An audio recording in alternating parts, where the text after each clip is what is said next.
I guess you could say I lived a straightforward life, working for my dad's company. He built it from scratch, and it's one of those big, bustling trading firms downtown. I stuck to my job, didn't really date much. Most evenings were simple, me and Jess, my best friend since high school, hanging out. Jess? She's a whirlwind, always with a new guy on her arm. I lost count a long time ago. One Monday morning, Dad called me into his office, a rare occurrence since he liked us to handle our own corners of the business. Nellie, I want you to meet someone. This is Tom. He gestured to a man standing beside him, looking all sharp in a business suit. Tom's joining us from the West Branch. Thought you might show him the ropes. Tom stepped forward, sticking his hand out. Nice to meet you, Nellie. Heard a lot of good things. His grip was firm, his smile a bit too polished. Likewise, I replied, trying not to sound too uninterested. I was used to new faces around, but there was something about Tom that didn't sit right. Maybe it was his too smooth demeanor. As weeks turned into months, Tom and I worked closely, and his relentless charm started to chip away at my initial reservations. He'd drop by my office with a coffee just how I like it, black, no sugar, or he'd offer a casual, "Need a hand with that?" whenever I was buried under reports. Then there were the lunches. It began as group things, but somehow we'd end up splitting from the crowd, just the two of us. I wasn't sure when the shift happened, when my thoughts about him started to warm, but they did. Jess, of course, was less than thrilled. We were at her place, a cozy, cluttered apartment she never seemed to stay in long enough to clean. You're spending a lot of time with a new guy, she noted, eyebrow raised as she sipped her wine. Yeah, so? He's nice. Nicer than I thought, I defended, feeling a strange need to protect my budding feelings from her scrutiny. Nice, she mimicked, making it sound like the dirtiest word in the world. Just be careful, Nell. Guys like that, they know how to make a girl feel special, then bam, they're on to the next conquest. But I didn't listen, not really. It felt too good to have someone see me, really see me, even if it was through what Jess called charm-tinted glasses. It wasn't long before Tom asked me out properly. No work excuses, no accidental meetings. Just a straightforward, "Would you like to have dinner with me?" I said yes. I didn't think much about where it might lead. The day I said yes to Tom wasn't like in the movies. There were no fireworks, no dramatic music swelling in the background. Just a quiet yes at the little Italian place we'd made our spot. He looked like he won the lottery, and honestly, so did I. In the blur that followed, wedding planning took over. My mom, bless her heart, was all over it like white on rice, bustling around with more energy than I'd seen in years. Nellie, darling, do you like these flowers? What about this color for the bridesmaids? It was endless. Tom leaned back in his chair during one of the planning sessions, his eyes scanning over the catering menu. Babe, as long as they have those little shrimp things you love, and maybe some steak, I'm good. Mom shot him a look, her hands on her hips. Thomas, it's not just about the food. We have to think about the venue, the guest list. Speaking of which, how many are you bringing? Oh, just a few folks. My sister, her kids, a couple of buddies from work, Tom replied, trying to sound casual, but I caught the slight tension in his voice when he mentioned his sister. His sister, Sarah, was a single mom with twins. I hadn't met her until the wedding day, and she was as frazzled as any solo parent with two hyper 3-year-olds would be. She was nice, though, kept apologizing for the kids running around like pint-sized tornadoes. Jess, ever the firecracker, was instantly by my side when she saw me stressing over the details. Nell, chill. It's going to be perfect. You worry too much. I laughed, nudging her with my elbow. Easy for you to say. You just have to show up and look pretty. The wedding itself was a blur of faces, music, and dancing. I remember looking out at all the people who'd come to celebrate with us, feeling like I was in some kind of dream.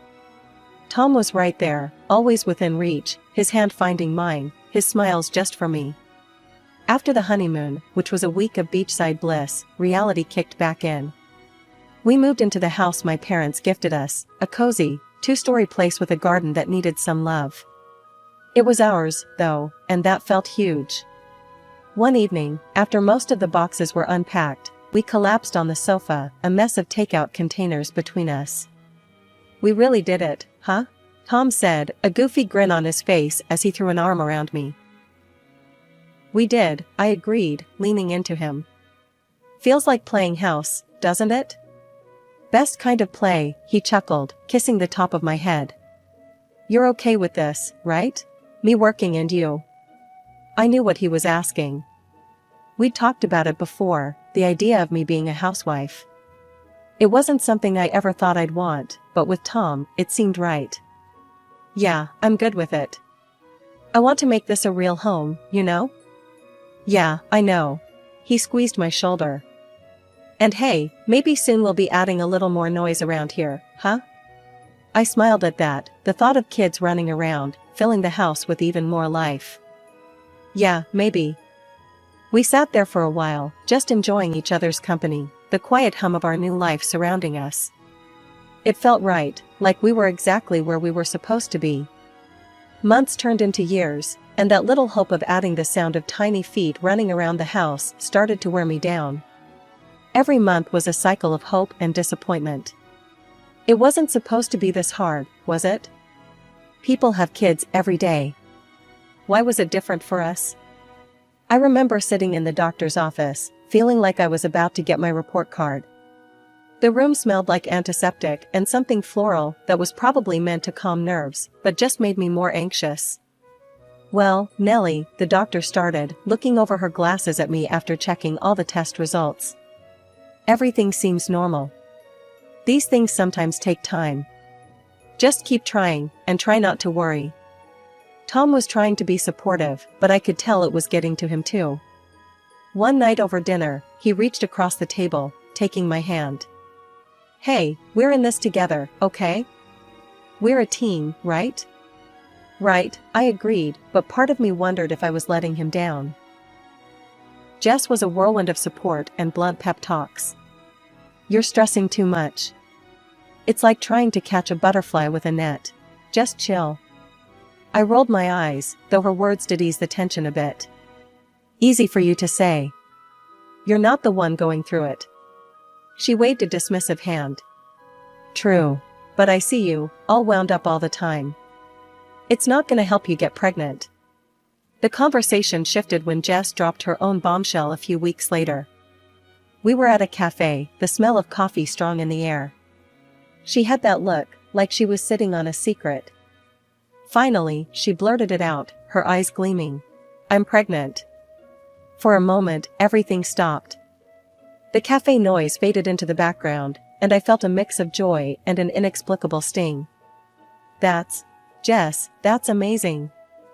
I managed, my voice brighter than I felt. "Yeah, it's kinda crazy, right? I mean, I wasn't even trying," she added, then winced, realizing how her words might sound to me. "Who's the dad?" I asked, genuinely curious, despite the ache in my chest. She shrugged, her expression unreadable. "Just some guy. You don't know him. Anyway, we're not together or anything. It's just me and this little bean." I nodded, the news settling in. I was happy for her, really. But it was a stark reminder of what I didn't have. As we talked more, her excitement infectious, I felt my own worries slip away, replaced by something like hope. Maybe not all paths were straight.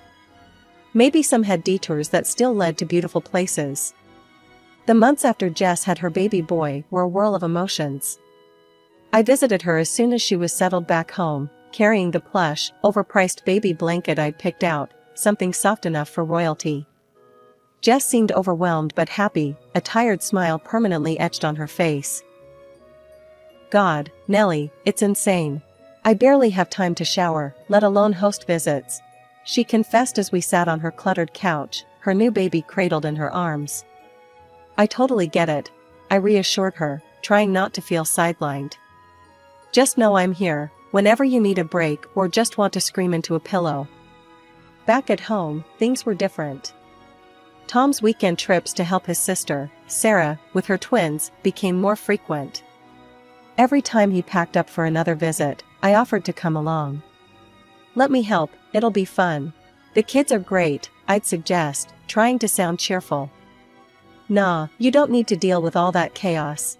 I got it," he'd insist, shutting down the conversation before it could grow.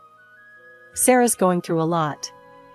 I just want to be there for her, you know?" So, I stayed back, filled the silence of our home with new projects. I bought gifts for the twins, soft toys, and books, things I hoped would make their days brighter. "Give these to the kids," I'd tell Tom, handing over the brightly wrapped packages. "Sure thing, babe. They'll love this," he'd say, packing them away in his overnight bag. One Saturday, with Tom away supposedly buried in kid duty, I headed to the mall to pick up some new tablecloths and napkins for our home. Something to brighten up the place.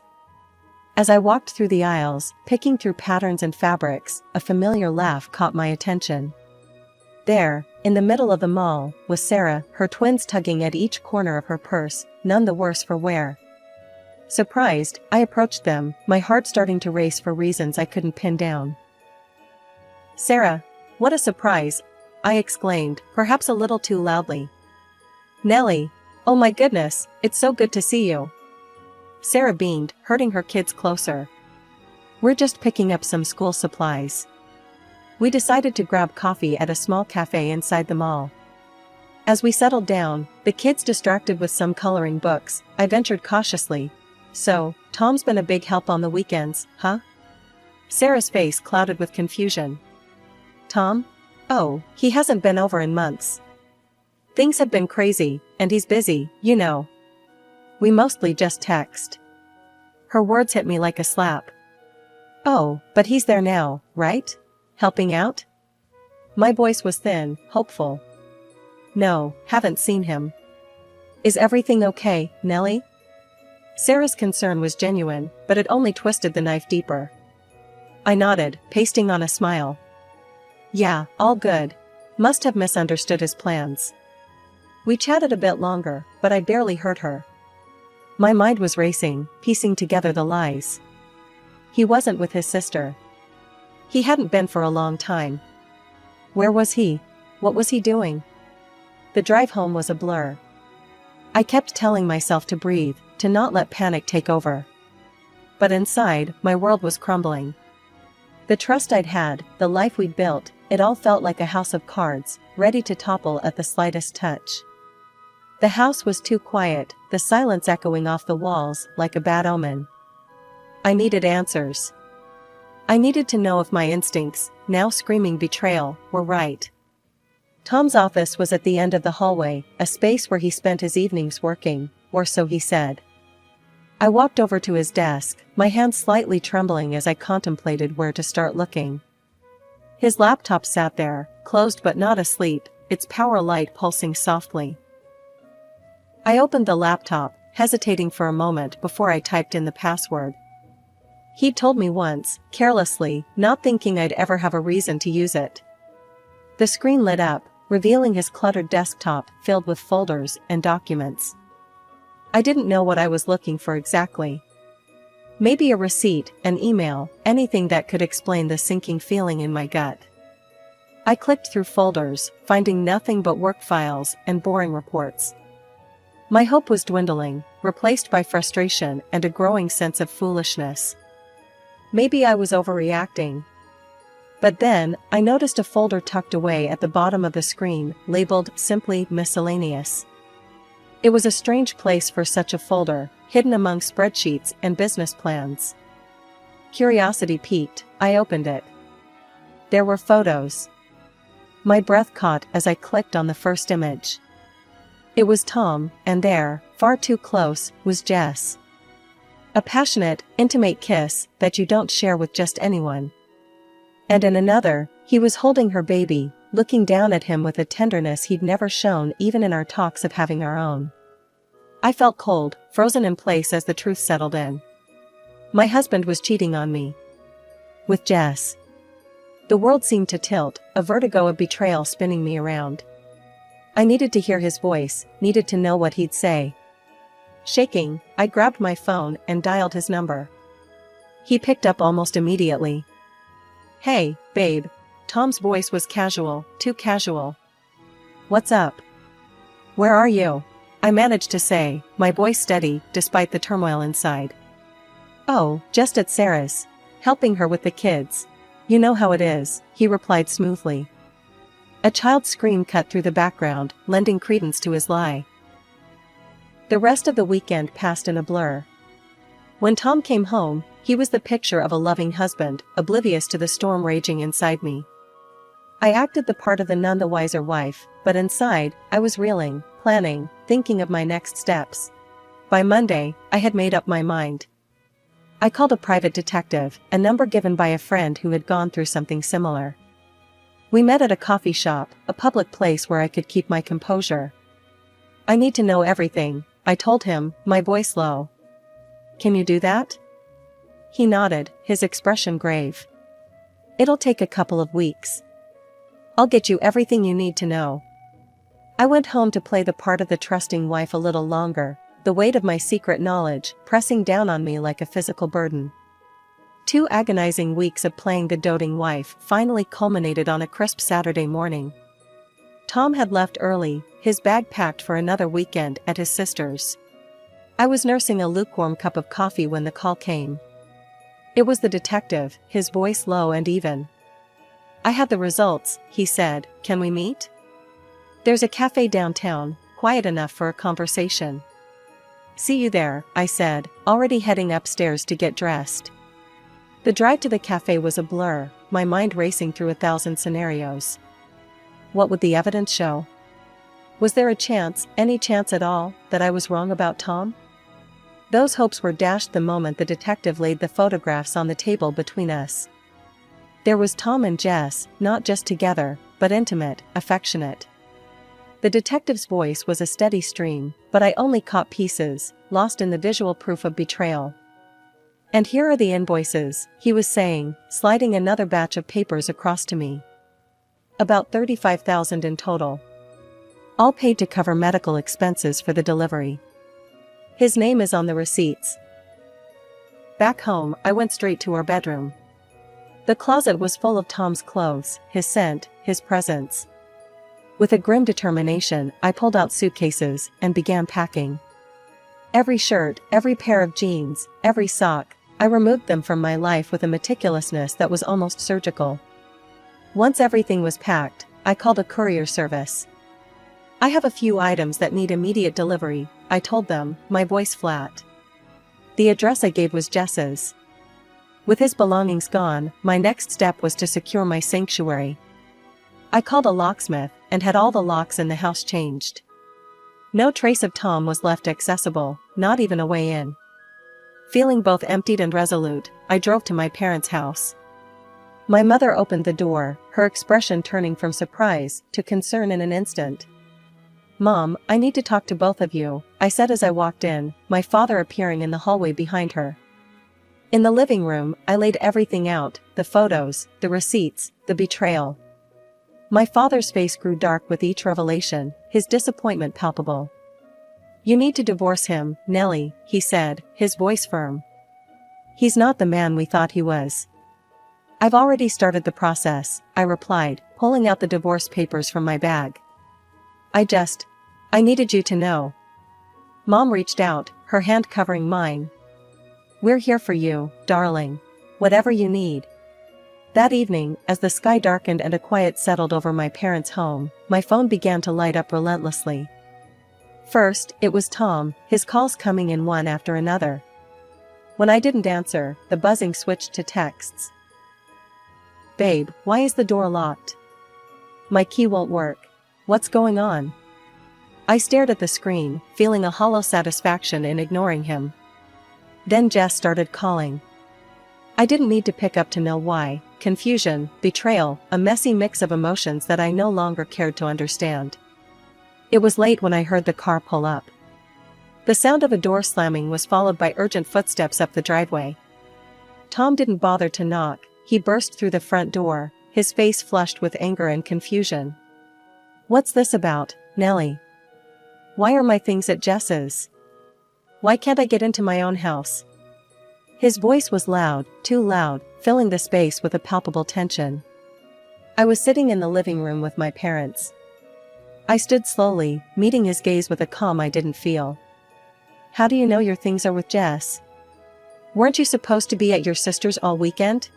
Tom's face went pale, his eyes darting around as if looking for an exit or an excuse. He opened his mouth to respond, but nothing came out. Dad stood up, his presence commanding. You've been lying, Tom. To my daughter, to all of us. I trusted you, thought of you as a son, even wanted to make you a successor to my business. Tom's eyes widened, realizing the gravity of his situation. I can explain. What? Explain how you planned to take half of what I built. How you were using my daughter. We know everything, Tom. The detective provided recordings of your conversations with Jess. Planning your future with her, at the expense of your marriage. Tom sank to his knees, his hands clasped in front of him. Nellie, please, I'm sorry. It meant nothing, I swear. It was just a mistake. I felt my mom's hand on my shoulder, her touch reassuring. I looked down at the man I had once loved, now just a stranger groveling on my parents' floor. Just a mistake that costs $35,000 and a betrayal? I asked, the disgust in my voice clear. You're not sorry you did it. You're sorry you got caught. Reaching into the folder I had brought with me, I pulled out the divorce papers, holding them out to him. Here, I want you out of my life, for good. Tom reached for the papers, his hand shaking. He stood, the fight gone from him, his shoulders slumped in defeat. Before he could leave, Dad stepped forward, his voice booming. And you're fired, Tom. I'll have my lawyer contact you about the financial repercussions of your actions. A few days after the confrontation with Tom, I was sitting in the quiet of my new morning routine when my phone rang. The screen flashed Jess's name, and for a moment, I considered not answering. But I needed to face this part of my past too, if I was ever going to move forward. What's this about a lawsuit, Nellie? Jess's voice was sharp, tinged with disbelief as soon as I picked up. Yes, I filed for financial compensation. For the betrayal, I replied, my voice steady despite the churn of emotions. You can't be serious, she exclaimed. Nellie, come on, can't we talk about this? You know I've always been here for you. Here for me? Jess, you betrayed me at the deepest level. Talking isn't going to change what you did, I said, feeling a bitter edge creep into my words. As silence filled the brief gap, I heard her breathe heavily. I always knew it, she finally hissed. You think you're so perfect with your perfect little life. I was always in your shadow, always the second choice to every guy. You have everything, and I have nothing. Jess, feeling inferior doesn't give you the right to destroy other people's lives. I'm sorry you felt that way, but it doesn't justify what you did, I replied, my voice cold and distant now. I hung up, cutting off any further venom she might have spewed. The lawsuit went to court, and it was as messy and painful as I had anticipated. But in the end, the judge ruled in my favor. Tom and Jess were ordered to pay a significant sum in damages. It wasn't about the money, no amount could undo the betrayal, but it was about acknowledgement, about seeing some semblance of justice. Word got around, as it always does in small towns. I heard from mutual friends that Tom had indeed married Jess, but the marriage crumbled just as quickly when he discovered her child wasn't his. The irony of it all would have been laughable if it hadn't been so tragic. Tom tried to reach out once, a feeble attempt to apologize or explain, perhaps looking for some absolution I wasn't ready to give. I didn't need his explanations anymore. His actions had spoken more clearly than his words ever could. He ended up drifting from one low-paying job to another, his once promising career in shambles. As for Jess, life had become a struggle, raising her child alone without the affluent lifestyle she had tried to secure by betraying me. I sometimes wondered if she regretted her decisions, if the harsh reality of her actions had finally sunk in. Through it all, I learned about resilience. I learned that the foundations you build in your life, the people you choose to trust, and the decisions you make, both good and bad, shape the path you walk. I was rebuilding mine, with each day bringing a little more strength, a little more hope,